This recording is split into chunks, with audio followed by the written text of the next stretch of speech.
డబ్బు, అనారోగ్యం, ఉద్యోగం, వ్యాపారం, అప్పులతో బాధపడుతున్నారా? మీకోసమే లాంచ్ యువర్ ఫ్యూచర్ ప్రోగ్రామ్. నమస్తే రమ్మగారు. నమస్తే జయ. రమ్మగారు, మనకి పండుగ వెళ్ళిన మరుసటి రోజు నుంచి కార్తీక మాసంలోకి వెళ్ళిపోతున్నాం. కార్తీక మాసం అనగానే నాకు ఫస్ట్ గుర్తొచ్చేది ఏంటో తెలుసు రమ్మగారు, మీ కార్తీక పురాణమే. ప్రతి సంవత్సరం చెప్పుకుంటున్నాం, ఈ సంవత్సరం కూడా చెప్పబోతున్నారు మీరు. సో ప్రేక్షకులందరికీ నిజంగా చెప్పాలంటే ఇది ఒక శుభవార్తే. చక్కగా మీ కార్తీక పురాణం పెట్టుకుంటే చాలు, ఆ రోజుకి సంబంధించిన పురాణానికి సంబంధించిన పూర్తి విశేషాలు అందించేస్తున్నారు. సో దీనికి మాత్రం స్పెషల్ థ్యాంక్స్, ధన్యవాదాలు అని చెప్పాలి, థ్యాంక్స్ కాదు. సుమన్ టీవీ వారి సౌజన్యంతో ఏటా ప్రతి కార్తీక మాసంలో ఎవరి ఇంట్లో ఎవరు ఆన్ చేస్తే వాళ్ళ ఇంట్లో 30 రోజులు చెప్పగలుగుతున్నాం.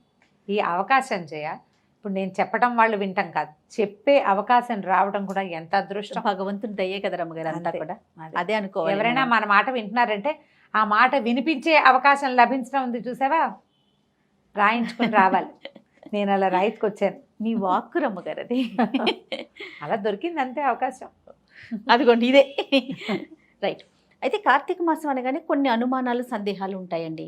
ఈ నెల మొత్తం పాటించాల్సిన నియమాలు కానీ, ఎలాంటి జాగ్రత్తలు తీసుకోవాలి, కొన్ని అడ్డంకులు వస్తాయి, అలాంటప్పుడు ఏం చేయాలి, ఇలాంటి సందేహాలు ఉన్నాయి రమ్మగారు. అయితే సందేహాల కంటే ముందు బ్రీఫ్ గా అసలు కార్తీక మాసం మనం ఏం చేయాలి ముందు అది మాట్లాడుకున్నాక తర్వాత సందేహాల గురించి మాట్లాడుకుందాం. అలాగే మొదట స్నానం కార్తీకంలో, తర్వాతది దీపం, తర్వాతది దానం, ఈ ఉపవాసం, ఇవి ఇంపార్టెంట్. అలాగేనండి. కార్తీక స్నానం అంటే పొద్దున్నే లేచి ఎర్లీ మార్నింగ్. నీ ప్రశ్న అదే కదా, ఎప్పుడు అని. ఎర్లీ మార్నింగ్ ముందు వాక్యాలు చెప్పేస్తా పూర్తిగా. తెల్లవారుజామున సూర్యోదయానికంటే ముందు, ప్రాతకాలం కంటే ముందే స్నానం చేయటం. ఈ స్నానము ఒట్టిగా ఇంట్లోనే కాకుండా వాపి కూప తటాకాదుల్లో స్నానం చేస్తే, అంటే నుయ్యి కానీ, బావి కానీ, దిగుడు బావి కానీ, ఎక్కడైనా చెరువు కానీ, స్విమ్మింగ్ పూల్ కాదు స్విమ్మింగ్, పాండ్ కానీ, నది కానీ, సముద్ర స్నానం నెలలో ఒకరోజు చేస్తాం. వీటిలలో ఎక్కడైనా స్నానం చేయటం. స్నానం చేసిన తర్వాత దేవాలయ దర్శనం ఒకటి ఇంపార్టెంట్గా చెప్తారు. కార్తీకానికి దీపం చాలా ముఖ్యం. ఇది ఆశ్వేజ మాసం తర్వాత వచ్చేటువంటి కార్తీకం అంటే శరదృతువు. ఇప్పుడు మనకి శ్వాసకోశాలకు సంబంధించినటువంటి సమస్యలు వస్తాయి, తప్పకుండా దీపం పెట్టుకోవాలి. ఆ దీపారాధన తాలూకు ఆ ధూమాన్ని పీల్చడం వల్ల ఆరోగ్యం బాగుపడుతుంది. కార్తీక దీపంలో పరమేశ్వరుడు ఉంటాడు, ఇది మెయిన్. తర్వాత దానం చేసుకోవటం. దానాలు రకరకాలు, చాలా రకాల దానాలు చేయొచ్చు. తిలాదానం చేయటం, బట్టలు వస్త్రదానం చేయటం, దీపదానం చాలా అఖండమైన ఫలితాన్ని ఇస్తుంది. రకరకాల దాన ప్రక్రియలు. తర్వాత దేవాలయ దర్శనాలు, ఇంట్లో దీపం పెట్టుకోవటం, దేవాలయంలో దీపం పెట్టుకోవటం. చివరిగా ఉపవాసం. కార్తీక నక్తాలని చేస్తారు. పగలల్లా ఉపవాసం ఉండి రాత్రి చుక్కలు చూశాక భోజనం చేయటం నక్తం అంటారు. నక్తము అంటే రాత్రి, కార్తీక నక్తాలు అదే దాని పేరు. లేదా పొద్దున భోజనం చేసేసి రాత్రిపూట ఉపవాసం చేయటం. ఒకటి కార్తీకంలో నక్తాలు చేస్తారు, లేకపోతే పర్వదినాల్లో ఉపవాసం ఉండొచ్చు. అవి ఎట్లా 4 సోమవారాలు, తర్వాత 2 ఏకాదశులు, పౌర్ణమి, అమావాస్య. ఈ తిథుల్లో ఉపవాసం చేయటం. పగలు ఉపవాసం ఉండటం, సాయంకాలము దీపారాధన చేసుకోవటం, భోజనం చేసేయటం. ఈ విధానాల్లో దేన్నైనా తీసుకోవచ్చు. అయితే కార్తీకం అనగానే మనం శివారాధన స్పష్టంగా వింటాం. కానీ ఈ నెలలో ఉన్న ప్రత్యేకం ఏంటంటే, మనం ఒక ప్రధానమైన సంగతి చెప్పుకోవాలి. మా భగవంతుడు కృష్ణుడు చెప్పాడు, మాసానాం మార్గశీర్షోహం అని. నేను మాసాల్లో మార్గశీర్షాన్ని అని చెప్పినప్పటికీ కూడా మార్గశీర్షానికి లేని ఒక అత్యద్భుతమైన ప్రత్యేకత ఈ కార్తీక మాసానికి ఉంది. ఎందుకంటే ప్రథమంగా ఆరాధన తెప్పించుకునేవాడు శివుడైనప్పటికీ కార్తీక దామోదర ప్రీత్యర్థమని సంకల్పం చెప్పే శివారాధన చేస్తాం. ఇప్పుడు దామోదరుడు కార్తీకానికి అధిదైవం. అవును. ఈ దామోదరుడు విష్ణు స్వరూపుడు. విష్ణువు నడుముకి తాడు కట్టబడినటువంటి కృష్ణ స్వరూపమే దామోదర స్వరూపం. ఆయనను తలుచుకుని నువ్వు ఏదైనా చెయ్యి. ఆయన తలుచుకుని స్నానం చేయి, ఆయన తలుచుకుని దీపం పెట్టు, ఆయనే తలుచుకుని దానం చేయి, ఆయనే తలుచుకుని శివారాధన చెయ్యి. ఎంత అద్భుతం కదా. ఏదైనా నేను ఒక్కటే అని మేమిద్దరం ఒకటే కదండి. మేమిద్దరం ఒకటే. శివకేశవుల అభేదాన్ని స్పష్టంగా తెలియచేసేది ఈ కార్తీక మాసం. అద్భుతం. ఇది అత్యద్భుతమైన వ్యవహారం. ఇదైతే ఈ శివారాధన, శివలింగానికి శివారాధన చేస్తూనే విష్ణు స్వరూపమైన సాలగ్రామ ఆరాధన చేయటము, సాలగ్రామాన్ని దానం చేయటము కార్తీకంలో విశేషమైనవి. ఈ నెలలో విష్ణువుని తులసితోటి పూజించటం. తులసితో పాటు ఉసిరి చెట్టును కూడా ఉంచి రెండింటిని కలిపి పూజించటం. ఇట్లా తులసి పూజ కూడా చాలా ప్రాధాన్యతని సంతరించుకుంటుంది. చూడు, శివప్రీతి కోసం అభిషేకాలు చేస్తూ విష్ణు ప్రీతి కోసం తులసి పూజ చేసుకుంటాం. దీపాలు తులసి దగ్గరే పెడతాం. ఇలా శివకేశవుల ఇద్దరి ఆరాధన కుదిరేటువంటి ఈ మాసంలో ఏదైనా ఒక్కరోజైనా ఉపవాసం, ఒక్కరోజైనా దీపారాధన, ఒక్క వస్తువైనా దానం చేయటం, ఒక్కరోజైనా నదీ స్నానం చేయటం, ఒక్కసారైనా దేవాలయానికి వెళ్ళటం కూడా నెలంతా చేసిన ఫలితాన్ని ఇస్తాయి. పైగా సంవత్సరంలో ఉండే 12 నెలలు 11 నెలలు ఒక ఎత్తు, ఈ ఒక నెల ఒక ఎత్తు. ఎందుకంటే ఈ నెలలో ప్రతిరోజు పర్వదినమే. ఏ రోజైనా ఆరాధన చేసుకోవచ్చు. ఈ తిథిలో కొన్ని ప్రత్యేక తిథులు ఉన్నాయి. ఏ తిథికి ప్రత్యేకత లేకపోయినా కూడా నువ్వు పూజ చేసుకోవచ్చు. అది కూడా నెల చేసిన ఫలితాన్ని ఇస్తుంది. అంత ప్రత్యేకమైన మాసం కాబట్టి కార్తీకం మీద చాలా ఆసక్తిగా ఉంటుంది. మనం పైన చెప్పుకునే వ్యవహారాలన్నీతో పాటుగా పురాణ శ్రవణం అనేది ఒక పెద్ద వ్యవహారం. అవునండి. ఈ పురాణము ఎవరైనా చెప్తుంటే వినొచ్చు, స్వయంగా చదువుకోవచ్చు. పైవేవీ చేయలేకపోయినా, ఏవి దీపము, దానము, స్నానము, వ్యవహారాలు ఏమి చేయలేం. అనారోగ్యం, ఆరోగ్యం సహకరించకపోవచ్చు. ఏదైనా గర్భవతులు, చంటి పిల్లల తల్లులు, ఇంట వంట లేదు, ఎవరు చెయ్యరు, మన సంప్రదాయంలో లేదు, అయినా కూడా పురాణం వినొచ్చు. దానికి ఎటువంటి అడ్డంకులు ఏ ఆటంకాలు లేవు. ఇవన్నీ చేసిన వాళ్ళకి ఎలాంటి ఫలితం లభిస్తుందో పురాణ శ్రవణం చేసిన వాళ్ళకి కూడా అంత ఫలితం లభిస్తుంది. ఇప్పుడు ఇన్ని లక్షల మందికి పురాణాన్ని వినిపించే వాళ్ళ దాకా ఏం లభిస్తుందో చెప్పు నువ్వు. మహాద్భుతం కదా రమ్మగారు, ఇంకా మాటల్లో చెప్పలేరేమో బహుశా. అంతే. కాబట్టి ఈ వీటిలలో ఏదైనా చేయొచ్చు. ఇది టోటల్గా కార్తీక మాసంలో మనం ఆచరించవలసింది. ఇంకొక ఫైనల్ టచ్ ఏంటంటే, కార్తీకంలో నది స్నానం ముఖ్యమైనది, సముద్ర స్నానం చాలా అద్భుతమైంది. దీంతో పాటుగా వనభోజనం ఒకటి చాలా ప్రముఖమైంది. వనభోజనానికి ఎవరైనా పిలిస్తే నిరాకరించకుండా చక్కగా వెళ్ళండి. ఏమైనా ఎక్కువ ఔషధ వృక్షాలున్న ఫామ్ హౌసుల్లోకి వెళ్ళగలిగితే ఇక మీ అదృష్టం అది. అంతే. అలాంటి అవకాశం లభించడమే అదృష్టం. అందరం కలిసి వెళ్ళి భోజనాలు చేసి తంబోలా ఆడుకోవడానికి మాత్రం కాదు అది. ఎందుకంటే మనం ఇన్ని వృక్షాలు ఉన్న చోటకు వెళ్తే ఆ ఎక్కువ ఆక్సిజన్ని పీల్చగలగటమే మన అదృష్టంగా భావించాలి. చెట్ల కింద కూర్చుని సామాన్యంగా నేల మీద ఆకుపరుచుకుని అన్నం తినడం భగవంతుడు ఈ అవకాశం ఇచ్చాడు. ఇప్పుడు చాలా పరిస్థితులను గడిచొచ్చాం మనం. అవును. అబ్బో ఇప్పుడు ఈ సంవత్సరం హాయిగా తినే అదృష్టాన్ని కల్పించాడు. ఒకసారి భగవంతుడికి ఒక నమస్కారం చేసుకోండి. ఉసిరి చెట్లున్న తోటల్లోకి వెళ్ళగలిగితే మంచి ఆక్సిజన్ లభిస్తుంది. ఈ నెలలో ఉసిరి చెట్టులో కూడా అపరిమితమైన ప్రాణశక్తి ఉంటుంది. అందుకని ఉసిరి చెట్టు తప్పకుండా ఉండాలి అని చెప్తారు. పిందెలు పూత అవి ఉన్న ఉసిరి చెట్లు అయితే ఇంకా మంచిది. తప్పకుండా. అయితే మరి కొన్ని సందేహాలు ఉన్నాయండి. ఎవరైనా చనిపోయారనుకోండి, కార్తీక మాసం వచ్చింది, సంవత్సరం లోపే కార్తీక మాసం వచ్చింది, వారు పూజ చేసుకోవచ్చా, దీపం పెట్టొచ్చా? అంటే ఇప్పుడు సంవత్సరీకం లోపల నిత్య దీపారాధన ఎవరైనా చేసుకునేది. మామూలుగా చేసుకుంటాం. ఓకే, చేసుకోవచ్చు, దీపారాధన చేసుకోవచ్చు. ఒకసారి ఎక్కడైనా దేవాలయంలో నిద్ర చేసి తర్వాత దేవాలయ దర్శనానికి వెళ్ళొచ్చు. కాకపోతే పర్వదినాల్లో పూజా విధానాలు చేయరు. సంవత్సరం లోపే దేవాలయ దర్శనానికి వెళ్ళొచ్చు. ఏవో కొన్ని కమ్యూనిటీస్లో అది ఏడాది పాటు గుళ్ళోకి వెళ్ళకూడదని నియమం ఉంటుంది, కానీ అలా చెప్పటం లేదు జయ. కొండలు ఎక్కే చోటికి వెళ్ళకూడదని ఒక సిద్ధాంతం చెప్తారు. కొండలు ఎక్కే దేవాలయాలకి వెళ్ళకూడదు అని. మేము పాటించలేదు జయ. మేము మా పురోహితుని అడిగితే మొక్కులు తీర్చుకోవద్దు కానీ దేవాలయ దర్శనానికి వెళ్ళమన్నారు. ఓకే. ఇప్పుడు కూడా మనం ఏడూర్లు ఈ సంవత్సరీకాల లోపల మీరు ఏదైనా దేవాలయానికి వెళ్తే గోత్రనామాలు చెప్పి అర్చన చేయించుకోకూడదు. దేవాలయ దర్శనం చేసుకోవచ్చు, ఏమీ తప్పులేదు.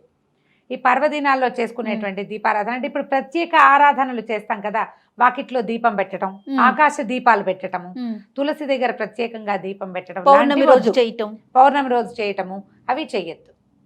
నిత్య దీపారాధన పెట్టుకోవచ్చు, తప్పులేదు. ఓకే. ఇప్పుడు పీరియడ్స్ టైంలో ఇప్పుడు నెలంతా పెడతాము సాధారణంగా. కార్తీక మాసంలో ఒక 5-6 రోజులు పెట్టలేకపోతాం కదా, అప్పుడు ఏంటండి ఏమన్నా ఇబ్బంది అనిపిస్తుందా? ఇబ్బంది అనిపిస్తే మానేస్తాము. ఒకవేళ మీకు అవకాశం ఉండి మీరు పక్కన కూర్చుని ఇంట్లో ఎవరైనా పెట్టేటైతే పెట్టుకోవచ్చు.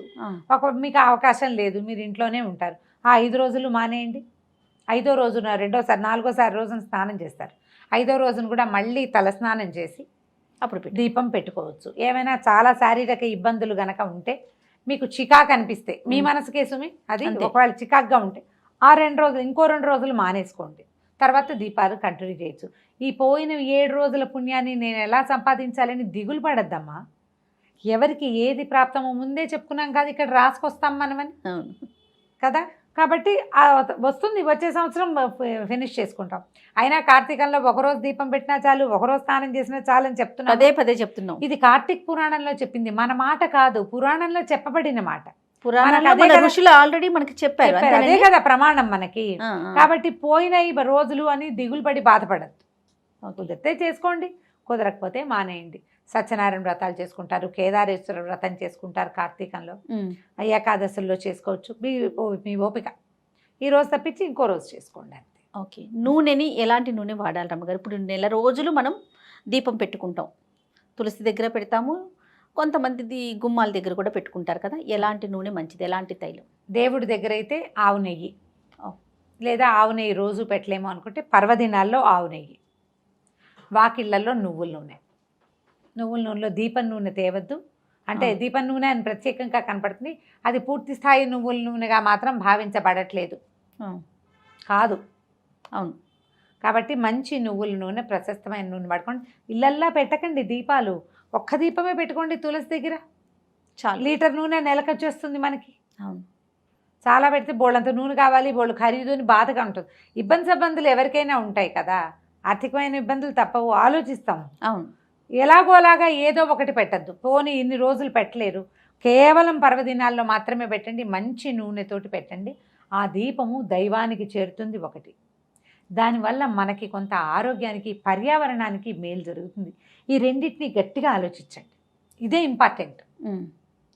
నెలంతా ఏదో ఒక నూనెతో దీపం పెట్టడం కాదు, పెట్టిన దీపం సజావైనది కావాలి మనకి. ఎందుకంటే ప్రధానంగా ఇప్పుడు తైలే లక్ష్మి జలే గంగా అని చెప్తారు. ఆ జలంలో గంగ ఉంటుంది కాబట్టి స్నానం చేయాలి, తైలంలో లక్ష్మి ఉంటుంది కాబట్టి వెలిగించాలి. తైలము అంటే ఏమిటి? తిలల నుంచి తీసింది నువ్వుల నూనె. తర్వాత రమ్మగారు, ఇప్పుడు నది స్నానం, సముద్ర స్నానం కూడా చేయాలనుకుంటున్నాం కదా, మరి ఇప్పుడు అవకాశాలు ఉండవు, అప్పుడు ఏంటండి? నది పరివాహక ప్రాంతాల్లో పల్లెటూళ్ళల్లో ఉండేవాళ్ళు అదృష్టవంతులు. అంతే. పూర్వం అట మనకి ఎక్కడ మాఘ పురాణాల్లోనో కార్తీక పురాణాల్లో కూడా చెప్తారు, అట్లా వీళ్ళ ఊరంతా వెళ్ళిపోయి నది ఉన్న ప్రాంతానికి వెళ్ళి అక్కడ నివసిస్తారు. ఈ మాసం అంతా తీర్థానికి వెళ్తారు, ప్రతిరోజు పిల్లల్ని అక్కడికి తీసుకెళ్తారు, దూరం వెళ్ళి పూజ చేసుకుని తిరిగి వస్తారు. అది వేరే పనులు చేయరు, ఈ పని చేసేవాళ్ళట ఇది వరకు. Okay okay. మా వాళ్ళు ఎవరో 2-3 కూడా అట్లాగే చెప్తారు, నదులున్న ఊళ్ళల్లోకి వెళ్ళిపోయి ఉండిపోతాము చేసుకునే వాళ్ళము అని. రోజు నదీ స్నానం కోసం మా అమ్మగారు అట్లా వెళ్ళేవారు, రాజమండ్రి వెళ్ళిపోతుండేవారు స్నానం చేయటం, రోజు గోదావరిలో స్నానం చేయటం కోసం. అవకాశం ఉంటే సరే. ఇప్పుడు బావులు లేవు, నూతులు లేవు, ఉన్నవేమో హ్యాండ్ పంపులు కూడా లేవు. అస్సలు హ్యాండ్ పంప్ ఉన్న అదృష్టవంతులే చేయవాళ్ళు. ఎందుకంటే భూగర్భ జలాలతో స్నానమే ఇప్పటి నియమం. చలి రోజులు కదా, అవును, వేడి నీళ్లు పోసుకుంటే గానీ ప్రాణం ఇదిగా ఉండదు. ఇప్పుడు మనకి ఏమవుతుంది, ఇది ఒక సైంటిఫిక్ రీజన్ ఉందమ్మా, దీని వెనకాల బాగా మనం అర్థం చేసుకోవాల్సింది.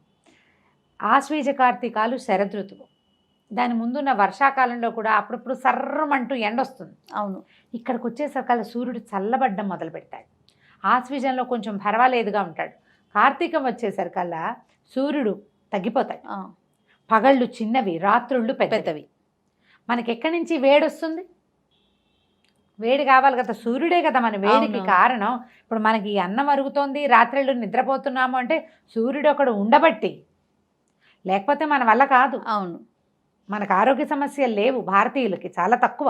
మిగిలిన దేశాలతో పోలిస్తే మనం చాలా బెటర్గా ఉన్నామని. మనకి ప్రధానమైన కారణం సూర్యుడు సమతుల్యంగా ఉండటం వల్ల. ఎప్పుడు సూర్యుడు సమతుల్యంగా ఉండలేడో అప్పుడు అగ్ని ఆరాధన చేయమంటారు. అగ్ని ఎక్కడుంటాడు? మనం వెలిగించే దీపాల్లోనూ, భూగర్భ జలాలలోనూ. జలంలో అగ్ని ఉంటుంది. ఇప్పుడు ఎట్లా ఉంటుంది? మామూలుగా పైకి చూస్తే ముట్టుకుంటే అమ్మో అని చలేస్తుంది, దిగాక చలేదు. అవును. నీళ్ళ లోపల భూ సంబంధమైన జలాలలో అగ్ని ఉంటాడు.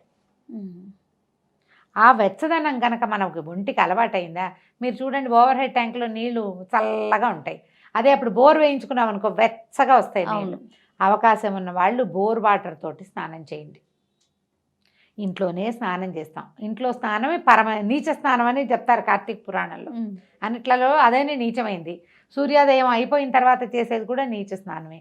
ఇప్పుడు 6:15, 6:20, 6:10కి సూర్యోదయం అవుతుంది అనుకో, దానికి ఒక్క నిమిషం ముందు చేసినా సరే. తర్వాత ఇంట్లోనే స్నానం చేస్తాం, బోర్ వాటర్కి ట్రై చేయండి అవకాశం ఉంటుంది. లేదు ఏం చేస్తాం, ఓవర్ హెడ్ ట్యాంక్లో నీళ్ళు చలేస్తూ ఉంటుంది, ఆ నీళ్లు బకెట్ నింపుకుని హరగంగే అని నీళ్లలో గంగాదేవిని ఆవాహన చేసుకోవటం. మంచి శ్లోకం ఉంది. గంగే చైమునోయ్ చైవ గోదావరి సరస్వతి నర్మదే సింధు కావేరి జలేస్మిన్ సన్నిధిం కురు అని. గంగే చ యమునే చైవ గోదావరి సరస్వతి, గంగా యమున గోదావరి సరస్వతి, నర్మదా సింధు కావేరి. కావేరీ నది స్నానం అత్యంత ప్రసిద్ధమైనది, చాలా ప్రత్యేకమైనది అనిగా కార్తీక పురాణంలో చెప్తారు. కావేరి మంచిది, చేయగలుగుతామో లేదు. అందుకని ఆ నదులన్నింటినీ ఇక్కడే సన్నిధిగా చేయనైనా అని ఒక దండం పెట్టుకోవటం, ఆ నీటిని హరగంగే అని చెంబుతో ఎత్తి నెత్తి మీద పోసుకోవడం అంతే. ఇంట్లో చేసినా మరి ఇలాగే చేయాలి. అందుకని నెలలో ఒక్కరోజైనా నదీ స్నానానికి ట్రై చేయండి తప్పకుండా. దానికోసం పల్లెటూళ్ళకి వాటికి వీటికి నదీ పరివాహక ప్రాంతాలకి మన ఫ్రెండ్స్ చుట్టాలు అక్కయ్యలో మామయ్యలో ఉంటే ఓ మాట వెళ్ళి ఒక్కసారైనా నదీ స్నానం తెల్లవారుజామునే సూర్యోదయానికి ముందే చేసేసి దగ్గరలో ఉన్న శివాలయంలో దర్శనం చేసుకుంటే కార్తీక ఫలితం అమోఘంగా లభిస్తుంది. చాలా సందేహాలు చెప్పారు అమ్మగారు. అయితే చూసిన తర్వాత ఇంకా కొన్ని సందేహాలు మాకు వస్తూ ఉంటాయి, వచ్చినప్పుడు మీ ముందు పెడతాను, ఇంకొక వీడియో రూపంలో చేద్దామండి. పురాణం వినండి అమ్మా తప్పకుండా. ప్రతిరోజు పొద్దున్నే పురాణం ఎప్పుడు వినాలి అదొక డౌట్ వస్తుంది ప్రతిసారి. అది చెప్తూనే మళ్ళీ చెప్తా. పొద్దున్నే వినగలిగితే మహత్తరంగా ఉంటుంది, సాయంత్రం వినగలిగినా మహత్తరంగానే ఉంటుంది. పడుకునే లోపల పురాణం వినండి. కార్తీక పురాణం వింటే విశేషమైన ఫలితం లభిస్తుంది. మీరు ఏమి చెయ్యలేకపోయినా కూడా అంత ఏమి దిగులు పడక్కర్లేదు. ఇది విన్నా కూడా అలాంటి ఫలితం లభిస్తుందని పురాణంలోనే చెప్పారు.